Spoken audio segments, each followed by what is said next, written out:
dat lui Iisus din inima ta în seara aceasta. Dacă ți-ai rupt legământul cu El, femeie, dacă ți-ai rupt legământul cu El, bărbatul, în seara aceasta e oportunitatea ta.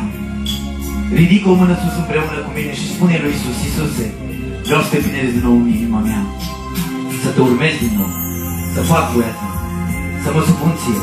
Sau dacă n-ai făcut asta până acum, ridică o mână sus și spune: Doamne, vreau să-mi predau și eu inima ție. De ce? Pentru că vreau să mă schimb. Nu știu cum să fac lucrul ăsta, dar știu că prin puterea ta se poate. Pentru că tu, Doamne, ești mai puternic decât mine. Ascultă-mă, dacă crezi că Dumnezeu e mai puternic decât tine, îl primești în seara asta în inima ta. Dacă crezi că ești mai puternic tu decât Dumnezeu, înseamnă că îl respingi pe Dumnezeu. E alegerea ta. Iisus Hristos nu te forțează, nici nu te obligă, dar te îndeamnă să vii la El.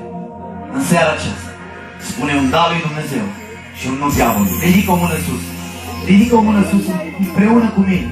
Dacă ești căzut, dacă ești dărâmat, dacă ești amăgit, dacă ești întristat, dacă ești împovărat, dacă te-ai îndepărtat, dacă nu mai asculți de El, dacă nu mai faci voia Lui, dacă te-ai dus mereu unde n-a trebuit, dacă ai făcut lucruri pe care n-a trebuit, ascultă-mă, Hristos te eliberează, Hristos te eliberează, Hristos te eliberează, Hristos te binecuvântează, Hristos te ridică, Hristos te ridică.